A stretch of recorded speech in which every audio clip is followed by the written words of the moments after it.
코스피가 미국의 물가 발표를 앞두고 경계 심리를 보이면서 등락 중입니다. 원달러 환율은 재차 상승해 1,370원대로 올라섰습니다. 식품 물가 상승세 속에 주요 식품업체들이 마트 올리브유 가격을 30% 넘게 인상했습니다. 글로벌 투자은행 등 8곳 중 5곳은 우리나라 물가 상승률 전망치를 상향 조정했습니다.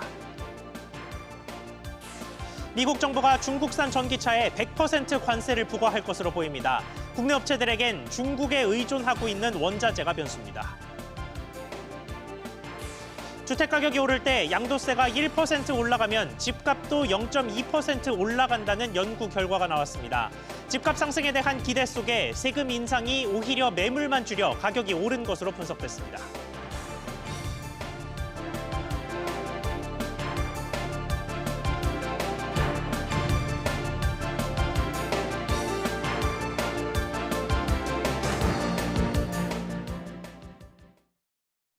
여러분 안녕하십니까? 경제브리핑 시작하겠습니다. 장 초반에 상승하던 코스피가 시간이 지나면서 하락 전환했습니다. 미국의 소비자 물가 발표를 앞두고 경계 심리가 확산되는 모습인데 금융시장 상황 먼저 짚어보겠습니다. 엄하은 기자. 네, 엄하은입니다. 네, 이번 주 금융시장 출발 어떻습니까? 장 초반 상승 출발한 코스피는 2,740선을 회복하는 듯 싶었지만 오전 11시 10분 기준 2,720선에서 움직이고 있습니다. 개인의 매도세에도 외국인과 기관이 각각 100억 원, 1,000억 원 매수하며 지수 상승을 이끌고 있습니다. 시가총액 상위 종목은 혼조세입니다. 삼성전자는 전장보다 1.6% 떨어진 77,000원대에 거래되고 있고 SK하이닉스는 1.6%대 오른 182,000원대를 기록했습니다.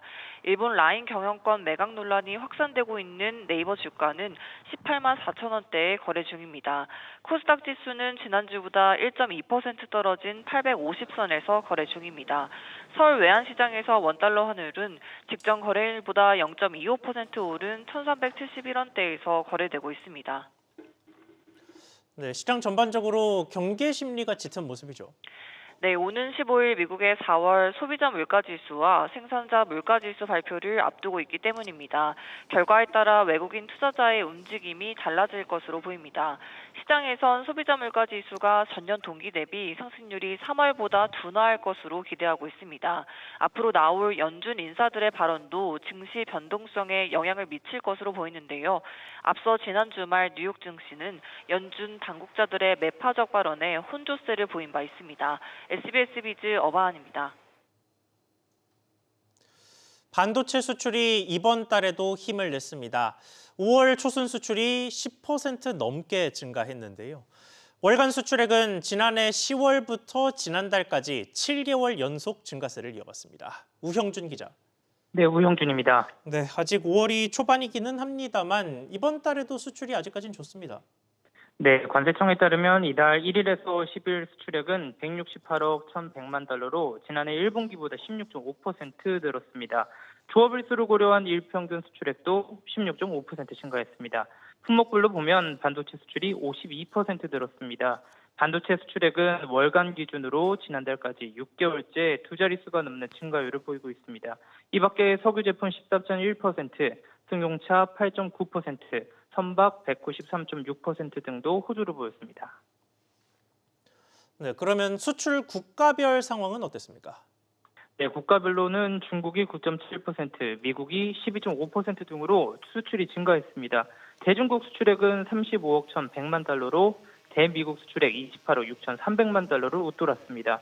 구체적으로 전체 수출액 가운데 중국이 20.9%, 미국 17%, 유럽연합 10.4%를 각각 차지했습니다.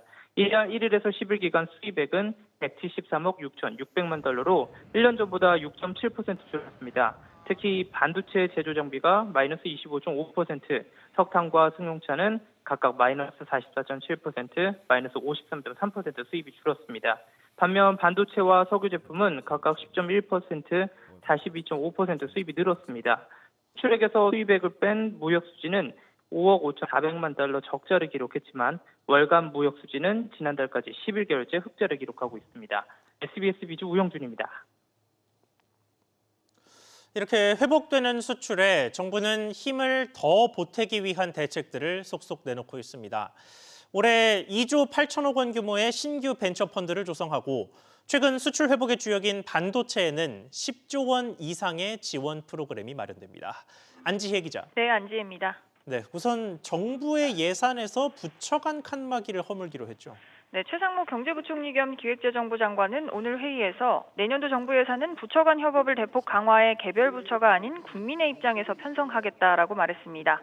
이른바 협업 예산인데요. 주로 저출생 대응과 청년 지원, 첨단 전략산업 인력 양성 등 복합적인 이슈일수록 부처별 편성이라는 기존 예산 편성의 틀을 깨고 재정 운용 효율성을 높이겠다는 취지입니다. 또 올해 중 2조 8천억 원 규모의 신규 벤처펀드 조성 계획도 밝혔습니다. 구체적으로 스타트업 코리아 펀드의 8천억 원, 지역혁신 벤처펀드의 2,100억 원, 글로벌 펀드의 1조 원 등입니다. 하반기에는 펀드 결성과 투자, 회수 전반을 활성화할 벤처 투자 종합 대책도 마련한다는 계획입니다. 네, 그리고 반도체 관련 지원책도 나왔죠. 네, 미국과 일본, 유럽 등 반도체 선진국들이 막대한 보조금을 투입하는 상황에서 우리 정부도 최소 10조 원 규모의 정책금융 등을 통해 반도체 산업을 지원하겠다라고 밝혔습니다. 정부와 산업은행의 정책금융을 마중물 삼아서 민간 재원을 끌어오는 방식인데요. 연구개발 투자가 취약한 소재 부품 장비 기업, 또 팹리스 기업의 R&D와 설비 투자 등이 지원 대상입니다. 최근 미국, 일본 등 각국 정부는 반도체 주도권을 잡기 위해 보조금 지급과 같은 지원을 아끼지 않고 있습니다. 최 부총리는 취약한 부분을 중심으로 재정을 쓰는 것이 기본 원칙이라면서 직접적인 보조금 지급에는 다시 한번 선을 그었습니다. SBS 비즈 안지혜입니다. 수출 상황과 달리 밥상 물가 부담은 갈수록 커지고 있습니다. 이번에는 가정이든 식당이든 하나씩 구비해 놓는 올리브유 인상 소식이 있는데 마트 판매 가격이 30%나 올랐습니다. 정대한 기자. 네, 정대한입니다. 네, 우선 어디서 가격을 이렇게 올린 겁니까? 네, 올리브유 가격이 올랐는데요. CJ제일제당과 샘표는 이달 초 마트에서 판매하는 올리브유 제품 가격을 30% 이상 올렸습니다. 사조F와 동원FMB도 이달 중 올리브유 제품 가격을 약 30% 올릴 예정으로 전해졌습니다. 정부가 가격 인상을 자제해달라고 요청하는데도 업체들이 두 자릿수로 가격을 인상한 이유는 최근 국제 올리브유 가격이 급등했기 때문입니다. 세계 올리브유 절반을 생산하는 최대 생산국 스페인은 이상기후로 지난 2년간 가뭄에 시달렸는데요. 국제통화기금에 따르면 올해 1분기 국제 올리브유 가격은 1년 새 80% 가까이 치솟았습니다. 네, 그런데 이상기후로 가격이 오른 게 올리브유뿐만이 아니죠. 네, 그렇습니다. 초콜릿의 원료인 코코아 가격도 급등하면서 초콜릿 가공 제품들도 줄줄이 인상될 예정입니다. 코코아 가격은 서아프리카의 이상기후로 인해 올해 초 가격이 3배 가까이 폭등했습니다. 롯데 웰푸드는 가나 초콜릿과 빼빼로를 비롯한 관련 제품 가격을 다음 달에 평균 12% 올릴 예정입니다. 커피 가격도 심상치 않은데요. 커피 원두 주요 생산지인 베트남에서는 올해 가뭄으로 인해 롭스터 원두 가격이 약 50% 급등했습니다. 이에 따라 저가 커피 브랜드인 더 벤티, 더 리터 등이 지난달부터 가격을 인상했습니다. 이처럼 기후변화로 식재료 물가가 오르는 기후플레이션이 본격화될 전망입니다. SBS 비즈 정대한입니다. 이렇게 계속해서 하나씩 추가되는 가격 급등 소식들 속에 결국 우리나라 전체 인플레이션도 영향을 받는 모습입니다. 글로벌 투자은행들이 우리나라 소비자 물가 상승률 전망치를 잇따라 높여잡고 있습니다. 오수영 기자. 네, 오수영입니다. 네, 물가 상승률 전망치 얼마나 올라갔습니까? 네, 국제금융센터에 따르면 주요 글로벌 IB 8곳이 제시한 우리나라 올해 소비자 물가 상승률 전망치는 지난달 말 평균 2.5%입니다. 한 달 전보다 0.1%포인트 오른 수치인데 IB 8곳 중 5곳이 일제히 전망치를 높였기 때문입니다. JP모건과 노무라는 2.4%에서 2.6%로 0.2%포인트씩 올려잡았습니다. HSBC는 기존 2.6%에서 2.7%로, 시티는 2.5%에서 2.6%로, 뱅크 오브 아메리카 메릴린치는 2.3%에서 2.4%로 전망치를 각각 0.1%포인트씩 상향 조정했습니다. 바클레이즈는 기존 전망치인 2.7%를 유지했고 골드만삭스와 UBS는 평균 2.5%보다 낮은 전망치를 내놨습니다. 박정우 노무라증권 이코노미스트는 지난달 농산물 가격과 유가 등 공급 불안 요인으로 물가 상승률 전망치를 상향했다고 설명했습니다. 네, 전반적으로 한국은행이 내렸던 진단과 비슷한 모습을 보이고 있는데 이렇게 되면 우리나라 기준금리도 결국 영향을 받겠습니다. 그렇습니다. 앞서 한국은행은 지난 2일 물가 상황 점검 회의에서 유가 추이나 농산물 가격 강세 기간 등 관련한 불확실성이 큰 상황이라고 설명했었습니다. 이에 한은이 올 하반기 안에 기준금리 인하 결정을 할지 말지도 아직 확신하기 어렵다는 분석이 나옵니다. 게다가 미국 연방준비제도 금리 인하가 올해 초까지만 해도 2분기 중에 시작될 거란 기대가 일반적이었는데 지금은 그 시점마저 불투명해진 상황입니다. SBS 비즈 오수영입니다. 다음 소식입니다. 의대 증원을 두고 정부와 의료계가 대립각을 세운 지 3달째를 향해 가고 있습니다. 증원 절차를 일단 정지해달라는 소송의 판결이 이번 주에 나오는데 증원 정책의 분수령이 될 전망입니다. 김기송 기자. 네, 김기송입니다. 네, 이번 소송의 판결에 따른 여파는 어떻게 됩니까? 네, 법원이 의료계 집행정지 신청을 기각할 경우 예정대로 한국대학교육협의회는 증원된 의대 전형 계획을 최종 승인하고 다음 달 1일 확정합니다. 하지만 법원이 집행정지 신청을 받아들이면 적어도 올해 입시에서는 기존 숫자대로 의대 신입생을 선발해야 할 가능성이 높습니다. 의료계는 2,000명으로 정한 근거가 없다는 주장인 반면 정부는 2035년 의사 10,000명이 부족하다는 추계에 대해 의료계와 논의해왔다는 입장입니다. 네, 그리고 최근에 이슈가 됐던 외국 의사 도입을 두고도 대립각이 여전하죠. 그렇습니다. 지금 같은 의료 심각 단계에서 외국 의사 면허 소지자가 국내에서 환자를 볼 수 있도록 계획하고 있는데요. 의료인이 부족하다는 이유에서인데 이 보건복지부 전자공청회 홈페이지에는 이 입법 예고를 알리는 게시글 하나에 1,000개가 넘는 댓글이 달리기도 했습니다. 임기응변적이고 의료의 질을 떨어뜨릴 거라는 의견, 또 언어 장벽으로 인한 의사소통 문제로 의료사고 발생 가능성이 있다는 의견 등이 많았고요. 반대로 의사가 환자를 버린 현재의 의료 위기 상태에선 허용해야 한다는 소수의 찬성 의견도 있었습니다. 한편 정부는 수련정 병원에 대한 건강보험 선지급 지원을 검토합니다. 병원 경영난이 장기화될 경우 필수 의료 제공과 비상진료 체계 유지에 차질이 생길 우려가 크기 때문에 피해 최소화를 위한 지원입니다. 그러면서 전공의들이 이번 주까지 돌아오지 않을 경우 추가 수련 기간이 3개월을 초과해서 관련 규정에 따라 전문의 자격 취득 시기가 1년 지연될 수 있다고 압박에 나섰습니다. SBS 비즈 김기송입니다. 미국 정부가 중국산 전기차에 부과하는 관세를 기존보다 대폭 올릴 것으로 보입니다. 미국 대선이 다가오면서 미중 갈등이 더욱 격화되는 모습인데 그렇다면 우리 기업에 미칠 영향은 어떨지 알아보겠습니다. 신성우 기자. 네, 신성호입니다. 네, 우선 미국에서 관세가 얼마나 오릅니까? 네, 월스트리트 저널 등 외신에 따르면 미 정부는 중국 전기차에 부과하는 관세를 기존 25%에서 100%로 높이기로 했습니다. 이르면 이번 주 안으로 이 같은 관세 인상 방침을 발표할 것으로 보입니다. 미국 전기차 시장은 현재 테슬라, 포드, GM, 현대차 그룹 등이 대부분을 장악 중인데요. 중국 전기차의 시장 점유율이 미비한 상황이지만 중국의 저가 물량 공세에 대한 선제적 대응으로 풀이됩니다. 여기에 배터리 등 분야에 대해서도 추가로 관세를 인상할 것으로 알려졌는데요. 이에 중국은 즉각 반발하면서 관세 인상 시 무역 보복 조치에 나서겠다고 밝혔습니다. 네, 그러면 이런 상황이 우리 기업들에게 미칠 영향은 어떻습니까? 네, 앞서 말씀드렸듯 중국산 전기차가 미국 시장에 현재 진입을 못하고 있기 때문에 관세를 올린다고 한들 우리 기업에게 반사이익 등을 기대하기는 어렵습니다. 오히려 위험 요인으로 작용할 수 있다는 것이 전문가들의 설명인데요. 관세 인상의 세부 규칙이 정해지면서 차 부품 등에까지 이 관세가 높게 부과된다면 이를 사용해야 하는 우리 완성차 업체들이 오히려 유탄을 맞을 수 있다는 겁니다. 이 밖에 중국의 보복 조치 등 미중 갈등에 따른 통상 불확실성이 커진다는 점도 우리 업계에 타격이 될 것이란 분석입니다. SBS 비즈 신성호입니다. 일본 기업 소프트뱅크가 인공지능 분야에 대규모 투자를 벌일 거란 전망이 나왔습니다.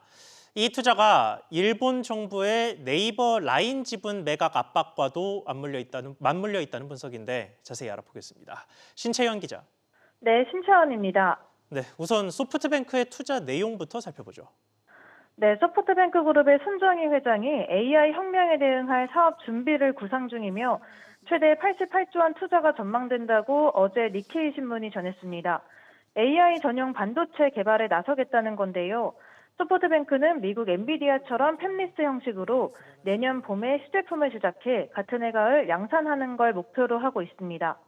더불어 2026년 이후에는 자체 개발 반도체에 기반을 둔 데이터 센터를 유럽과 아시아, 중동에 세우는 방안도 구상 중입니다. 앞서 일본 정부도 지난 10일 소프트뱅크의 AI 개발을 위한 슈퍼컴퓨터 정비에 최대 3,700억 원 보조금을 지원한다고 밝혔습니다. 네, 그런데 이걸 네이버 라인 상황과 연관 짓는 시각도 있죠. 네, AI 산업 주도권을 확보하기 위한 일본 민관 협력 움직임이 네이버 라인야후 지분 매각 압박과도 어느 정도 관련이 있는 걸로 풀이되는데요. 일본의 AI를 위한 대규모 언어 모델이 없어 라인을 통해 기술을 확보할 수 있다는 겁니다. 또 라인은 일본뿐 아니라 대만, 태국 등 전 세계 2억 명이 넘는 이용자를 보유하고 있는데요. 소프트뱅크는 라인을 교두보 삼아 AI 사업을 전 세계적으로도 확장할 가능성이 큽니다. 현재 네이버와 소프트뱅크는 라인야후의 지주회사인 A홀딩스 지분을 각각 50%씩 보유하고 있는데 한 주만 넘어가도 네이버는 경영권을 잃게 됩니다. SBS 비즈 신채원입니다. 요즘은 병원이나 약국을 갔을 때 신분증을 보여주지 않는 경우가 많죠. 그런데 앞으로는 신분증을 챙기지 않으면 건강보험 받기가 어려워집니다. 정광윤 기자. 네, 정광윤입니다. 네, 앞으로 구체적으로 어떻게 바뀌는 겁니까? 오는 20일부터 병원이나 약국 등에서 건강보험을 적용받으려면 신분증을 내야 합니다. 환자 본인 여부와 건강보험 자격을 확인하도록 하는 법 개정안이 시행되기 때문입니다. 이에 따라 환자는 주민등록증이나 운전면허증 등 사진과 주민등록 번호가 적힌 증명서를 제출해야 합니다. 지금까지는 이름과 주민등록 번호만 얘기하면 진료받을 수 있었는데요. 다음 주부터 신분증을 깜빡하면 진료비를 전액 환자 본인이 부담할 수 있으니 주의하셔야 합니다. 다만 중증 장애인이나 임산부 등 일부 예외는 허용됩니다. 네, 그러면 소비자 입장에서 좀 불편해지는 건데 굳이 이렇게 확인을 강화하는 이유가 뭡니까? 다른 사람 명의를 빌려 진료나 처방을 받는 사례가 지난해 4만 400여 건으로 갈수록 늘고 있습니다. 이에 따른 건강보험 재정 누수를 막겠다는 건데요. 안 그래도 고령화 등으로 건무 지출이 계속 늘다 보니 오는 2026년이면 한 해 들어오는 돈보다 나가는 돈이 더 많아질 것으로 예상됩니다. 또 다른 사람 명의로 향정신성 의약품을 처방받는 사례들도 문제인데요. 의료용 마약류를 처방받은 환자는 지난 2022년 기준으로 2천만 명에 달했습니다. SBS 비즈 정광인입니다. 과거 집값이 고공행진하던 시기 정부는 가격 안정을 위해 다주택자 양도소득세율을 높였습니다. 그런데 이런 정책이 오히려 집값을 올렸다는 연구 결과가 나왔습니다. 박채은 기자. 네, 박채은입니다. 네, 연구 결과 상세한 내용 먼저 전해주시죠. 국토연구원이 지난 2018년부터 1월부터 2022년 12월까지 수도권 71개 시군구 아파트 매매 가격 자료를 분석했는데요. 분석 결과에 따르면 다주택자의 양도세율이 1% 증가하면 아파트 매매 가격 변동률은 0.2% 증가한 것으로 나타났습니다. 주택가격 상승기 특정 시점에서는 양도세 중과 시에 수요가 존재하는 상황에서 매물을 줄이는 동결 효과가 나타나고 이를 우회하려는 행태들도 나타나서 정책 효과는 반감될 수 있는 것으로 나타났습니다. 문재인 정부는 다주택자 양도소득세율을 최고 70%로 높였는데요.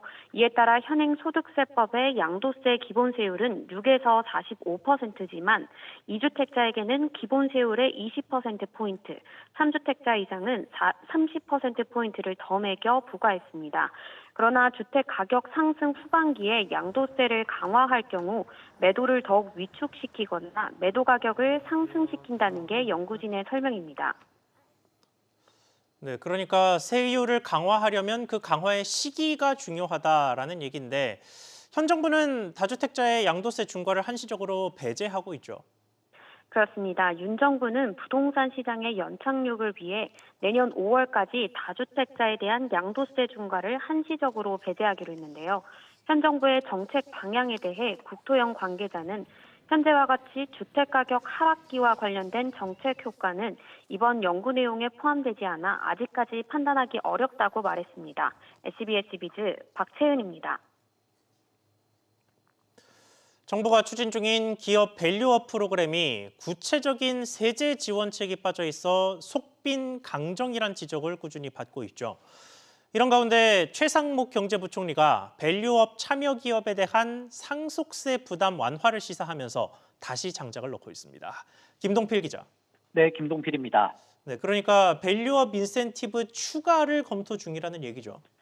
네, 최상목 부총리는 지난 10일 밸류업 기업에 대해 가업 승계가 부담되지 않도록 하는 다양한 방안을 검토하고 있다라고 밝혔는데요. 앞서 정부는 법인세 감면과 주주 배당 소득 분리 과세를 발표한 바 있는데 이번엔 상속세 완화를 추가로 검토하겠다고 한 겁니다.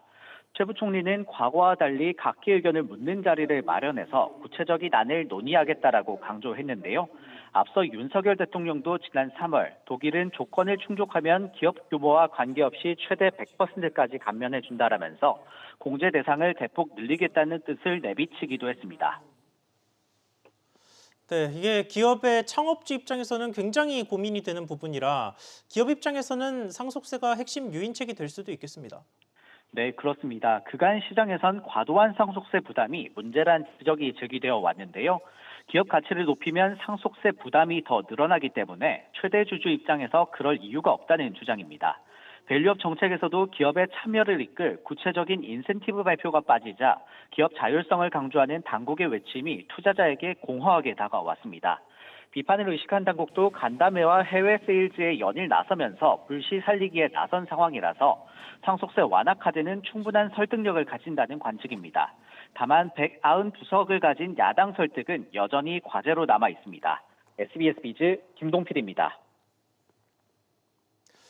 우리나라에서는 국민연금이 기업 주주총회에서 캐스팅 보트 역할을 하는 경우가 많습니다. 그런데 국내 기업들은 국민연금의 이런 의결권 행사에 부정적인 시각을 가진 것으로 조사됐습니다. 윤지혜 기자. 네, 윤지혜입니다. 네, 이번에 나온 조사 내용 먼저 전해주시죠. 한국경제인협회는 시장조사 기관을 통해 국민연금에 대한 기업들의 인식을 조사했다고 밝혔는데요. 기업들은 국민연금의 주주권 행사 활동이 주주가치 제고에 별다른 도움을 주지 못한다고 평가하는 것으로 나타났습니다. 국민연금의 주주권 행사 활동 전반에 대해서는 응답 기업의 과반수가 부정적인 입장을 나타냈는데요. 기업 87%는 국민연금의 의결권 행사 방식을 개선해달라고 요구를 했습니다. 국민연금은 기금 투자로 얻은 의결권으로 직접 기업의 배당 정책에 개입하거나 이사회 구성 등 지배 구조에 관여할 수 있는데요. 특히 대기업들은 이러한 국민연금의 영향력이나 요구사항에 비해서 주주가치 제고 효과가 미흡하다고 봤습니다. 네, 그런데 과거에는 국민연금이 거수기 역할밖에 못한다라는 비판 때문에 지금과 같은 제도가 생긴 건데 그렇다면 기업들은 어떤 방식의 개선을 요구했습니까? 기업들은 국민연금이 정부로부터 독립된 기관에 의결권을 위탁하거나 국민연금이 찬반 의결권만 행사하고 그 외에 주주권 행사 활동은 제한돼야 한다고 답변했습니다. 대기업 절반은 주주총회 전 국민연금으로부터 가장 큰 압박을 느낀다고 답변했는데요. 중견, 중소기업의 경우 국내 기관 투자자와 소액주주 연대의 영향력이 크다고 느낀다고 답변을 했습니다. 이와 함께 기업들은 정족수 부족으로 주주총회가 무산되는 경우를 가장 우려하면서 대주주 의결권 3% 제한 제도 폐지를 요구하기도 했습니다. SBS 비즈 윤지혜입니다. 애플이 다음 달 오픈 AI의 생성형 인공지능 챗GPT를 탑재한 차세대 음성비서 시리를 공개할 것이란 전망이 나왔습니다. AI 기술 개발에 뒤처진 애플의 내부 위기감이 반영된 것으로 보입니다. 김종윤 기자. 네, 김종윤입니다. 네, 애플이 차기 운영 체제에 챗GPT를 탑재한다면 넓게 보면은 경쟁 기업 간의 협력인데 일단 소식 먼저 전해주시죠. 네, 뉴욕타임스는 현지 시간 10일 애플 아이폰의 오픈 AI에 챗GPT를 탑재할 거라고 보도를 했습니다. 애플은 다음 달 10일 열릴 14세계 개발자 회의에서 새로운 차세대 음성 비서 시리를 공개할 예정인데요. 블룸버그는 오는 11일 애플과 오픈 AI가 이와 관련한 계약 조건을 마무리하고 있다고 전했습니다. 네, 이렇게 되면 소비자 입장에서도 새로운 시리의 기능이 크게 개선되겠습니다. 네, 새로운 시리는 질문 하나에 하나씩 응답하던 방식이 아니라 대화가 가능한 생성형 AI 시스템을 포함할 것으로 알려졌습니다. 또 챗 GPT와 경쟁하기보다 문자 요약, 일정 등록 등 시리가 수행하던 작업을 더 잘 처리하는 데 중점을 둘 것으로 보입니다. 뉴욕타임스는 애플이 새로운 AI 기술이 아이폰, iOS를 대체하는 주요한 운영 체제가 될 가능성이 있을 것으로 예상한다고 전했습니다. SBS 비즈 김정윤입니다. 휠라 코리아가 국내 최대 테니스 축제인 화이트 오픈 서울을 지난 주말 서울 올림픽 공원에서 진행했습니다.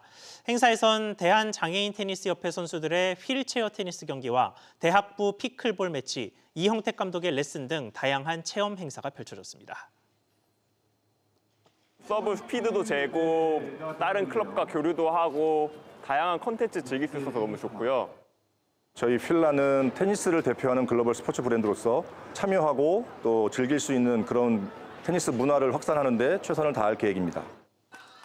휠라는 마니아뿐 아니라 시민 누구나 즐길 수 있는 테니스 문화 저변 확대를 위해 앞으로도 다양한 기획을 진행할 계획입니다.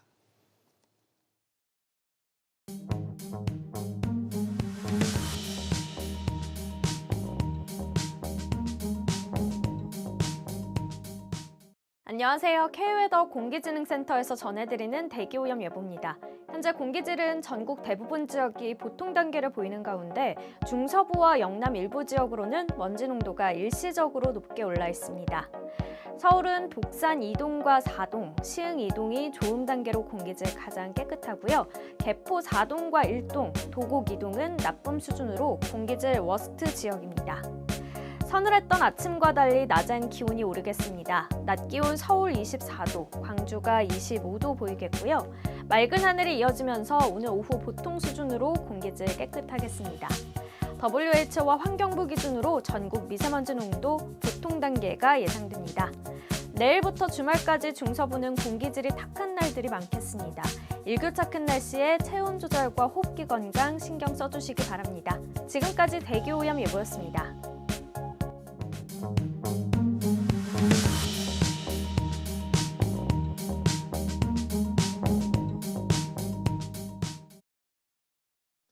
오늘 저희가 준비한 소식 여기까지입니다. 시청해주셔서 고맙습니다.